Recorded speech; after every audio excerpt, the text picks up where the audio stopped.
direct from Austin. You're listening to the Alex Jones Broadcasting Network.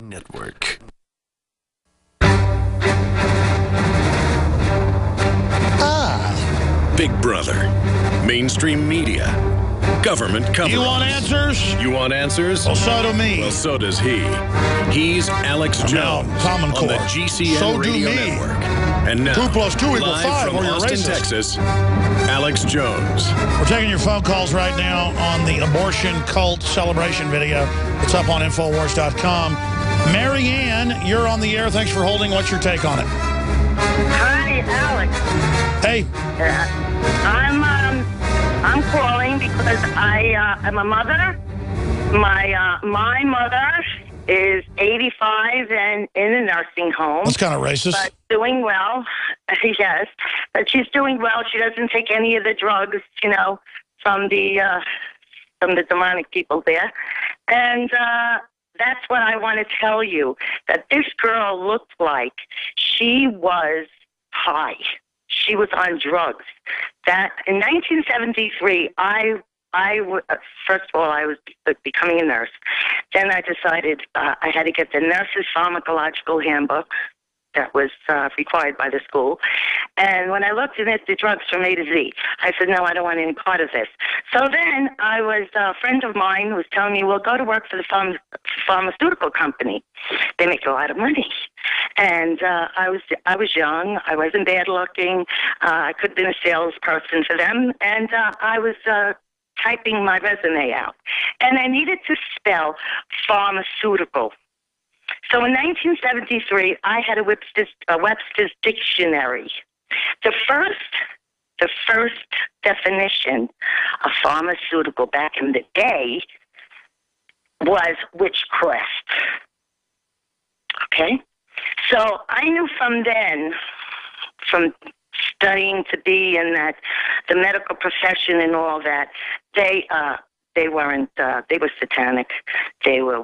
They used witchcraft to keep people, really what they're doing with the children and us, and that's why sometimes I think you're surprised, and I was also always surprised that people, what are you? You're zombies. Oh, well, that's what we used to call, when I was a teenager. Hey, you're a zombie. No, that's what's happening. I appreciate your call. Very interesting. Yeah. Thank you for calling in. We're almost out of time. Let's talk to Shane in Toronto. Go ahead. Hi, Alex. It's great talking to you. I was just wanting to talk about Justina Pelletier. It really covers how you're talking about abortion and how important family is. Justina Pelletier was taken from her family and by the doctors and diagnosed from a different. She had mitochondria disease, I believe, and then she was diagnosed with somatic symptom disorder by the Boston Children's Hospital, and they're really just not allowing her to be with her family, and she's going in through serious depression now, and it's getting really serious. All right, we'll look into the story. We'll look into it. I was giving the number out about this abortion thing, but we'll try to. There's a lot of medical tyranny. They're starting forced inoculations at overseas airports for like polio and stuff, when the shots are on record to be giving people polio. That's in the news today. Pakistan set up polio vaccination points at airports. That's in AFP. Let's go to Jim in North Carolina. Go ahead. You'll be our final caller. Sorry to tackle others. Well, 43 years ago, I became a lost father. You were bold enough to go on this program and admit to your past. It's time for all of us lost fathers to get it together and to bond together, and we've got to stop this. This is murder. This is taking the life of a child. And I have lived with that guilt for 43 years. Only because I became a born-again Christian 10 years ago do I know that my Lord and Savior, Jesus Christ, has forgiven me that sin, has forgotten about it, but I will never, ever live down the guilt of having been a part of that.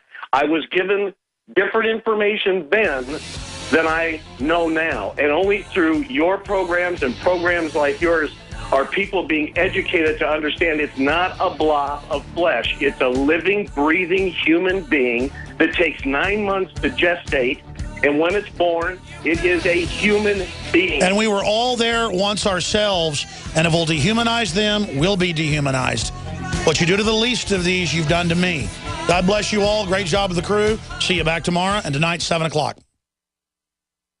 General, what do you think about the FBI saying that there's a terror alert on Monday about a potential Fort Hood situation? The police are shoving people, shoving Alex, shoving the crowd. Here we go, folks. I'm being assaulted. Whether it's the radio show, the news websites, documentary films, or the nightly news, Info Amendment pushes Obamacare. MSNBC tells us that our children belong to the state. We have to break through our